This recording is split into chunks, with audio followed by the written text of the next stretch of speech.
company's decision-making process. May naririnig kayong tumutunog?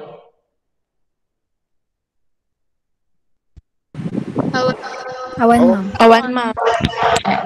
Sa akin. Echo lang, ma'am. Parang nag-echo siya, ma'am. Echo. Oo nga. Okay na, parang okay na. Wala na. Okay, so let's continue.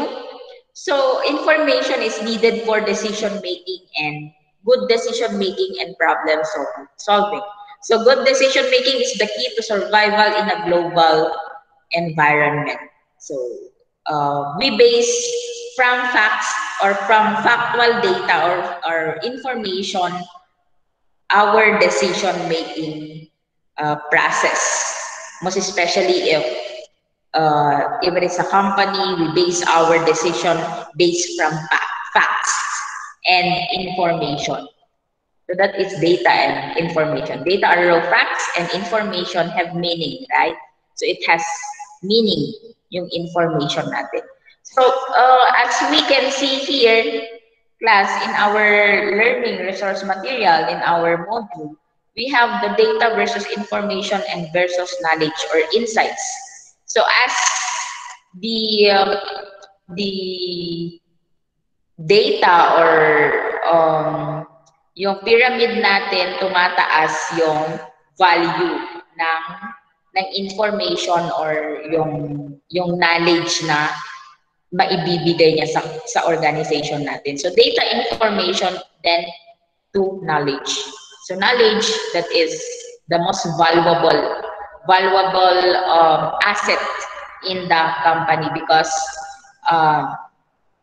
we can use it for decision-making process. So data, take note that data are just data or those are just facts and those are just figures. It has no meaning. And then information, meron na siyang meaning. And then knowledge that could be used for organizational decision-making for strategic decisions has the most value sa organization natin. So transforming raw. So if we can see here, class, we have raw data. Okay, look at the difference. These are raw data, right? Meron ba siyang meaning kung ganyan yung ano natin, 0101 lang siya? Right? So yes or no lang siguro yung 01 and 01. So in computers kasi, if it is 0, it means off. Pag 1, it is on. Right? Transforming the raw data into information. We needed information systems or software in order for us to process our raw data into information. So that is on how to transform our raw data. We need information systems such as decision support system, knowledge-based system, we have management information system, even machine learning or artificial intelligence. So when we say machine learning class, it replicates, right, or artificial intelligence, particularly artificial intelligence. Artificial intelligence means replicating the human brain. So even if it is a machine, like for example a robot, it can function as human being because it is being programmed like a human. So parang yung mga robot natin, yung do you know Asimo sa Japan? Okay, it is programmed to think or to do human tasks. So ganon yung machine learning. So those are transforming, or those are the things or the tools or information system that can help you transform the raw data into information. So just like ATM machine or auto teller machine class. In ATM machines, we input our data, right? Wala pa siyang meaning. And then if we key in withdraw and then or deposit, withdraw money from the from the ATM machine, then it could give you information such as your report or yung receipt, right? Receipt is a form of an information given by the auto teller machine. So those are examples of information system class. So what else? Ano pa kaya yung mga example ng information system that you know, that you can see in your environment, in outside, right? Ano pa kaya yung mga information na nandun? Or information system na na-observe ninyo doon? Miss Radibis.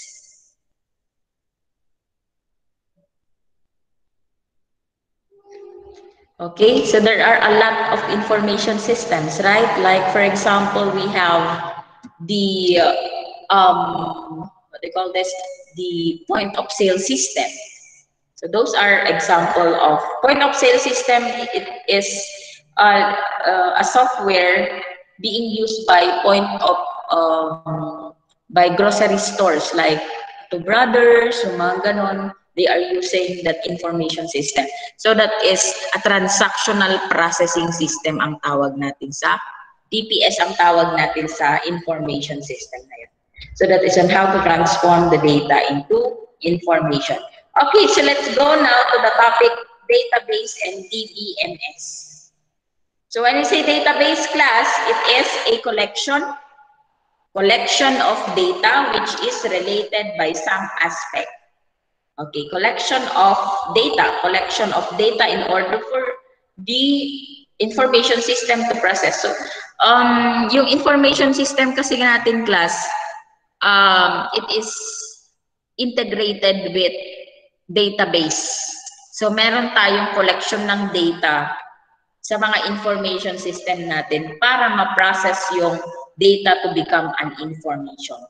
So, every system being developed class or software being developed or IS, information system being developed has its own database para makapag-store, makapag-save, makapag-generate ng report yung information system. We have to integrate it with a database. Okay, so when we say database or database is a collection of facts and figures which can be processed to produce information. So say for example of data class are the name of a student. So merong bang meaning kapag sinabi kong Rebibis, right?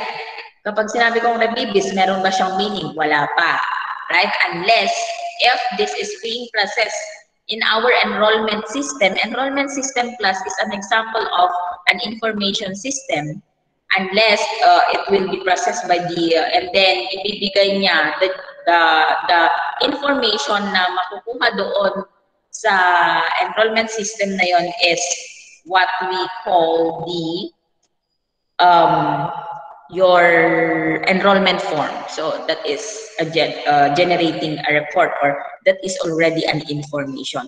So just like kanina yung example ko, the ATM machine, yun yung example doon is the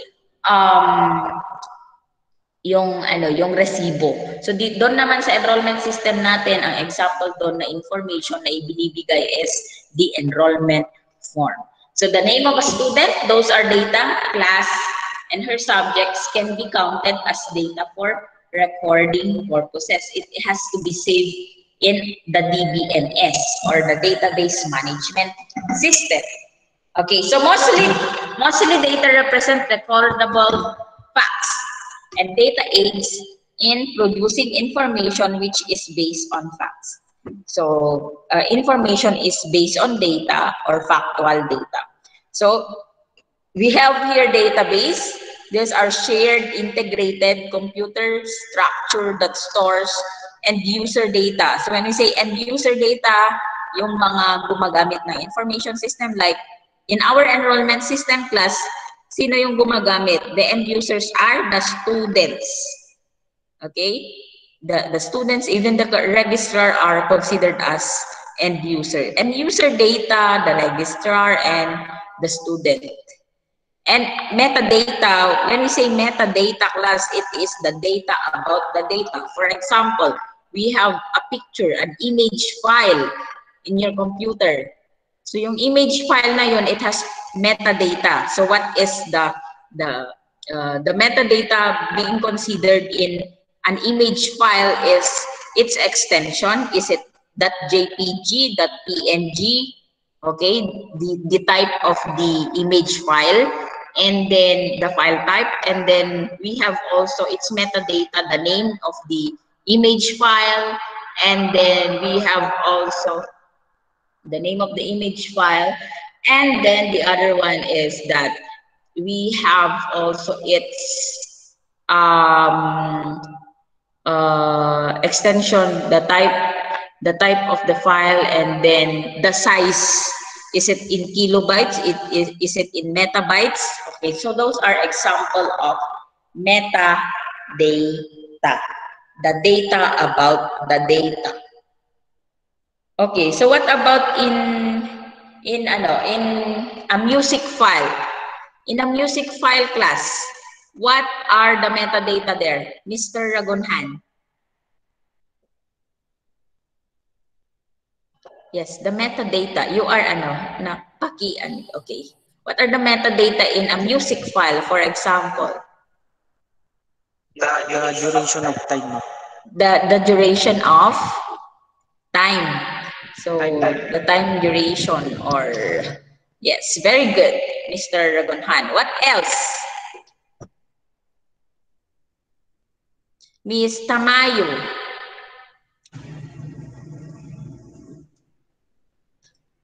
Ma'am, dagiji names or albums, ma'am, and dagiji artist details. Name of the file, and then Dagiji artist details na, ma'am. artist detail. Wow, artist details. Okay, is artist details or yung ano ba yun? Parang file name, artist details? I think artist details is not part of the metadata. Hindi siya part. Pag music. Okay, hindi siya part ng hindi siya metadata, I mean. Okay, who else will answer?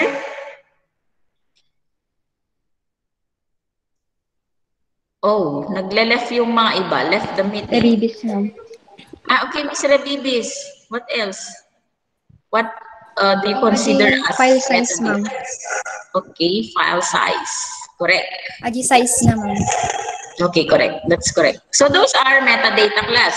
Metadata, the data about the data. So what about database management system? When we say database management system class, so it is different from database.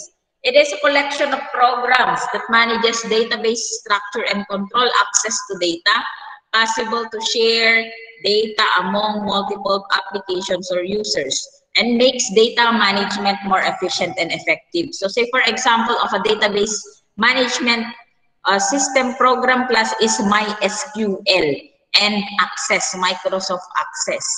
So it is being used. Yung Microsoft Access natin, kung titingnan natin, hindi masyadong ginagamit, right?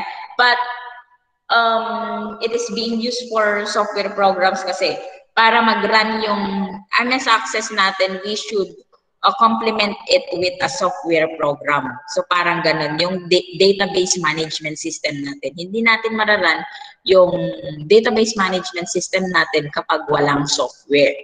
So say for example, our enrollment system, it should have database management system, right? Like MySQL. Okay, I will give you an example of MySQL. I will present another presentation. Okay, so an example of a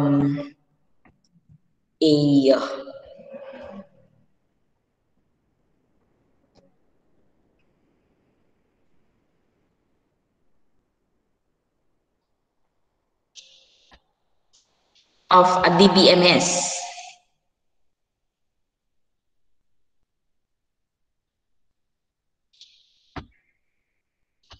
Okay, this is an example of a DBMS class.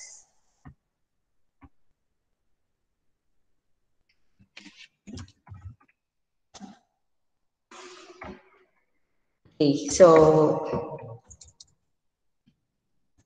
DBMS.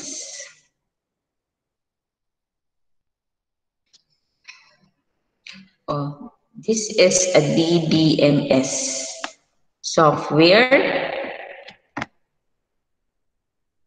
Ayan, MySQL is one.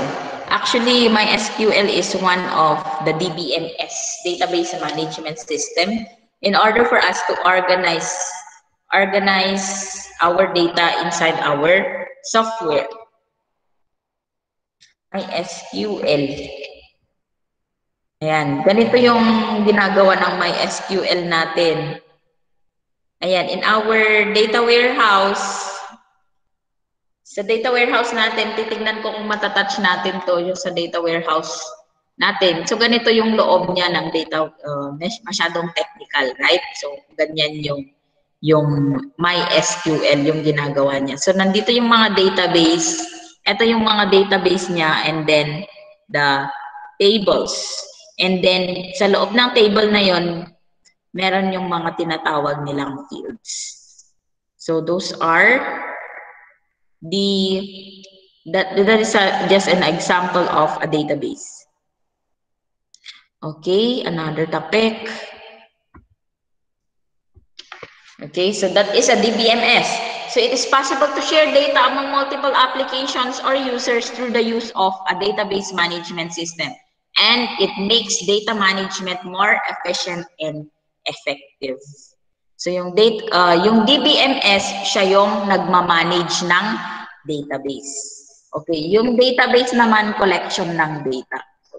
Mas broad yung term ng database kesa yung DBMS. Kasi sa DBMS, software application siya or program siya na nagmamanage ng database. Ng database which is the collection of data. Okay, can you get it? Nagets nyo, class? Naawatan nyo? Naawatan nyo lang? Okay, Mr. Niba. What about the others? Naawatan me lang ti database kan DBMS? Yes or no? Miss Revibis, naawatan me lang. Hello? Ma'am Chappy. Ay, Chappy. Chappy ka? Di pa yung makita di screen tap tayo, ma'am. Di makita ta di screenin. Na, anak. Tatay, ma'am. Okay. So, naawatan tikwa ti database kan DBMS? Miss Rebebes? Ay, ko, ma'am. Aji database management. Manage database. Which is the collection of data. Oo. Yung database, collection of data. Yung database management system, it manages the database. Okay? So, that's the difference between the two. Okay. Checkpoint. Okay. Why do we need database software or a DBMS? Can we not just store data in simple text files, for example? Sinong makakasagot niyan? Why do we need database software or DBMS? Can we not just store data in simple text files, for example? We need, right? We really need database software or a DBMS. Kasi we cannot, like for example, marami kayong data, right? Voluminous yung data. Most especially that we will deal with analytics. Pag sinabi kasi nating analytics class, its concern is to transform large amount of data. So large amount of data yung itra-transform natin into information. That's why, that's the reason why we need DBMS, because we are transforming our database into a large database into information. So kailangan natin yung DBMS kasi masyadong malaki yung information, yung data na nasa atin to become para transform natin na information. Tsaka kapag text lang, simple text files lang, yung ano natin, yung gagawin natin, mahirap i-manage yung mga data natin. Like for example, Miss Rebibis ay yung sa Excel file natin, si Miss Rebibis lang yung kailangan kong makita yung mga score niya within this year, for example, within this term. Then maipapakita ni database management system yun na solely lang, individual lang yung data about Miss Rebibis. So parang ganun yung database management system. It is easier to manage data with a database management system. So types of databases. So we have here classifications of databases. It can be classified by users, number of users, by location, and by use. Okay, the first one, we have classified by number of users. So pag single user, of course, only one user lang yung gumagamit ng database na yon. Okay, so multi-user supports multiple users at the same time. So say for example, for me, single user, yung single user kapag nag-organize lang ako, nag-structure lang ako ng grading sheets ko ng mga students ko. So yung multiple users naman kapag, like for example, lahat ng faculty members kailangan ng database na yon kasi they are also advisors of those different sections of business administration or BSBA. So multi-users. It supports multiple users at the same time.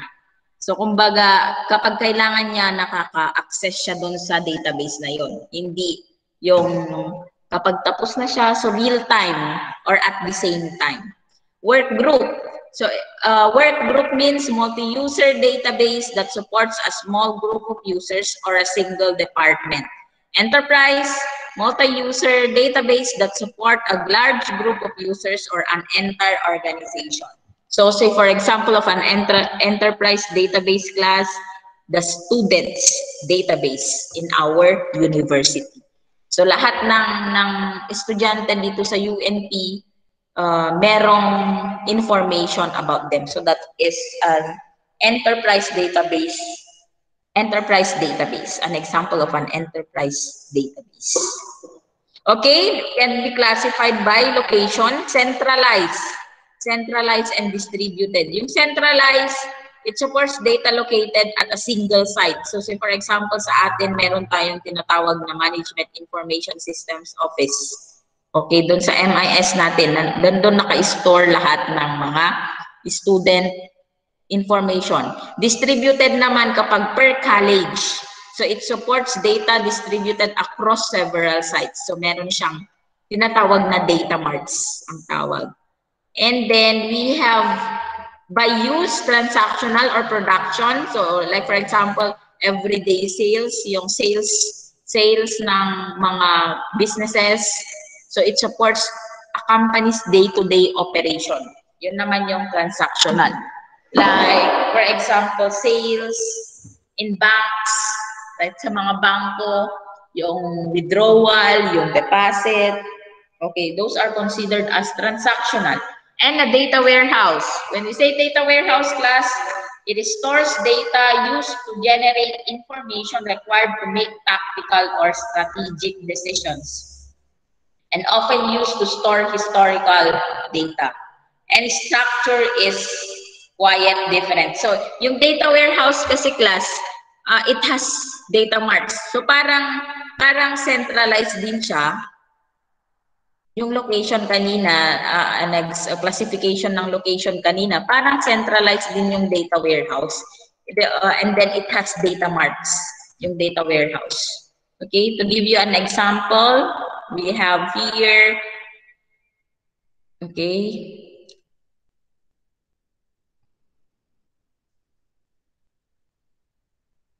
Okay, andito yung data warehouse, an example of a data warehouse. A Facebook data warehouse class. So ganito yung data warehouse natin. So andito yung mga data marts. Data marts ang tawag dito. Class data marts ang tawag dito, and then ito yung data warehouse natin. Kumbaga, like for example, CBAA has its data mart. Ada pag-isesay banda the files or the records or the data. And then College of Nursing has also data mart. And then College of Architecture, meron din siyang data mart. Okay? And then pag pinasok natin sa iisang location, magiging data warehouse ang tawag doon. Data mart yung mga to. Okay? Okay, so let's have na-check yung attendance ninyo huwag kayong magli-leave.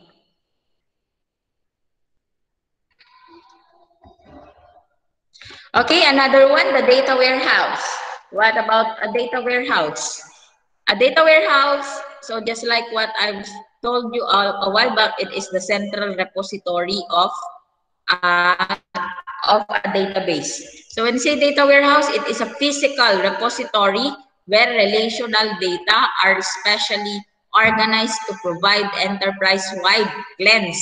When we say cleanse, standardize yung mga format na nalagay doon sa data warehouse natin. Like for example, Arwejo, yung last name ko, and then dapat Arwejo din yung mga ibang data ko sa data warehouse in a standardized format. So the data warehouse is a collection of integrated from different sources, integrated from different data marts, subject-oriented, so it has a subject, like for example, customer, kapag customer lang yung subject, then about customers lang yung nandun. Okay? Kapag supplier, supplier lang yun. So kapag sales lang yun. So subject-oriented siya. Database designed to support DSS function. So when we say the DSS class, decision support system function. So when we say decision support, this is an information system that support decision-making process of management, where each unit of data is a non-volatile.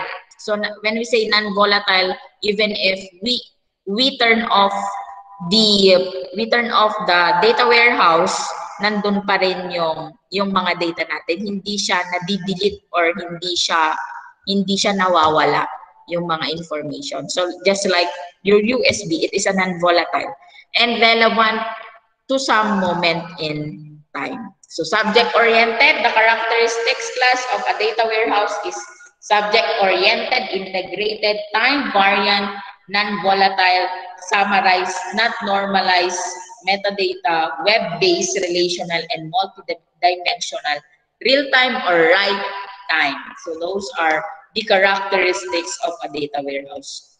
Okay, to give you an example class, we have here the data warehouse of Facebook and Google. So let's search for it.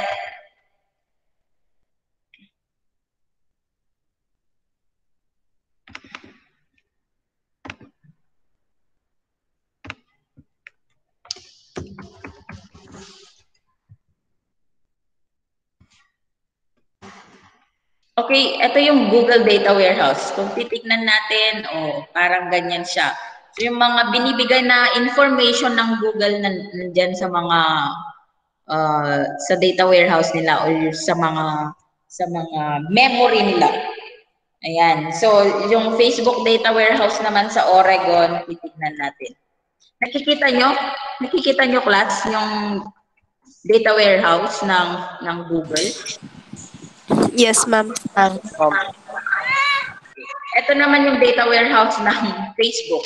So I think it is in Oregon in European part of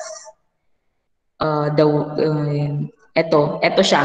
Ganito kalaki yung data warehouse nila kasi kailangan maglagay sila ng what they call this, yung mga memory cards So, can you imagine that one class, yung mga USB yung mga flash drive natin, yung mga memory, nag-combine sila lahat para makabuo ng isang data warehouse.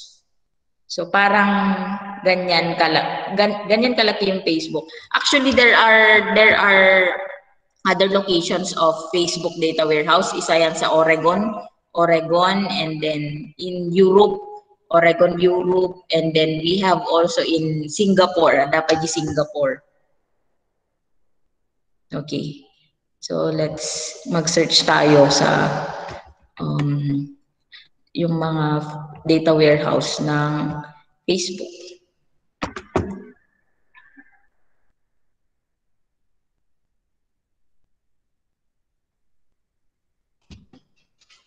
Data warehouse in Oregon. Okay. This is the Facebook data warehouse of Oregon or data center. Dalawa pala yung data centers ng Facebook doon sa Oregon. So eto siya. This is where located.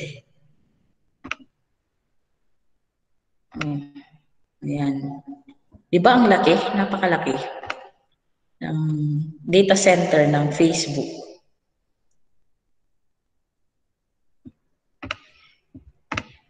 Okay, tignan naman natin yung data warehouse ng Google kung saan siya located. Tignan nga natin kung merong sa Singapore. Pero ang alam ko meron na. Singapore Data Center and Innovating Asia Data Center. It is in 2018. 2018 silang nagpatayo ng data center doon sa Singapore ang Facebook. So this is the data center of the Facebook. Okay, Facebook is finally building its own data center in Asia located in Singapore where it is investing 1.4 billion yung yung cost ng data warehouse nila doon sa Singapore. What else? Google data warehouse.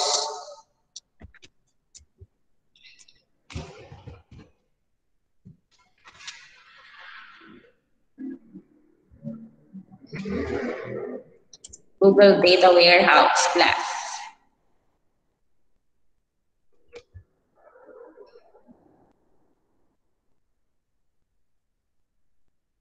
Hindi kasi ako familiar sa data warehouse ng Google. Mas familiar ako sa data warehouse ng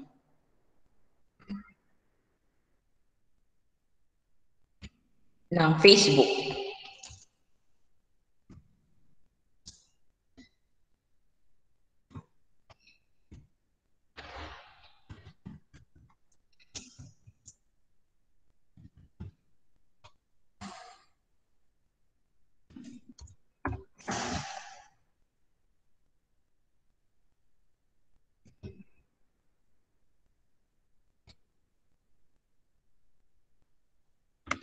Framework naman yan. Google BigQuery ang tawag nila sa cloud data warehouse nila. Ayan.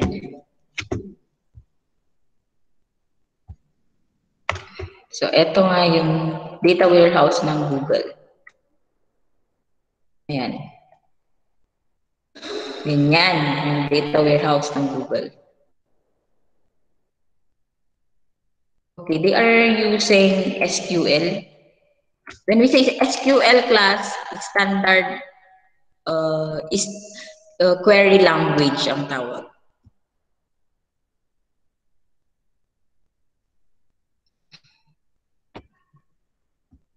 Okay, so class,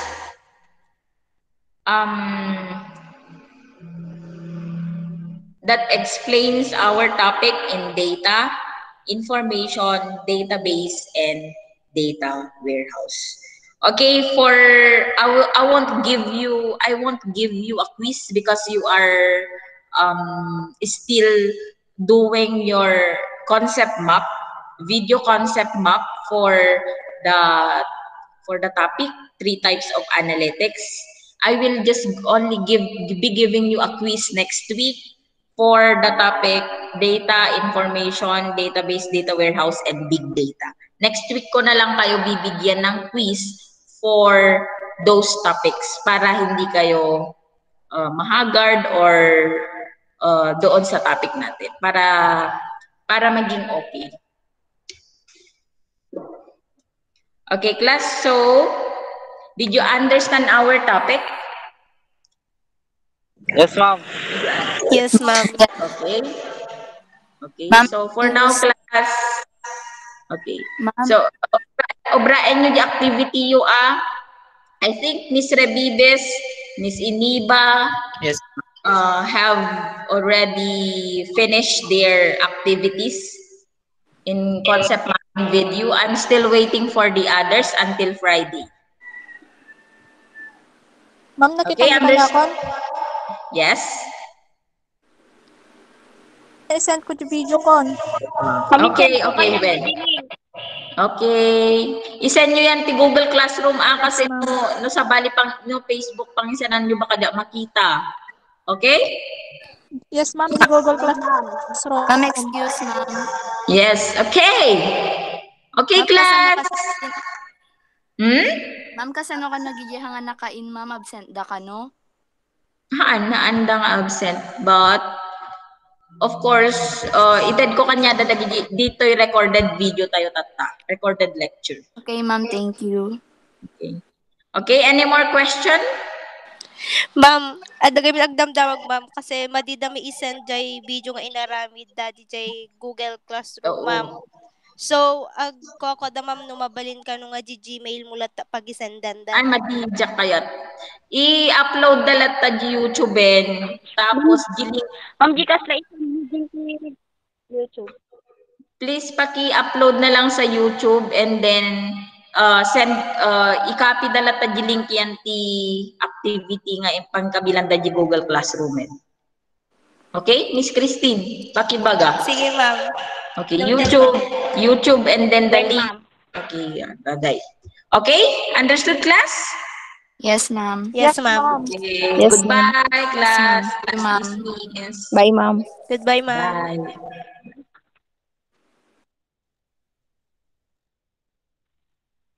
Bye, ma'am.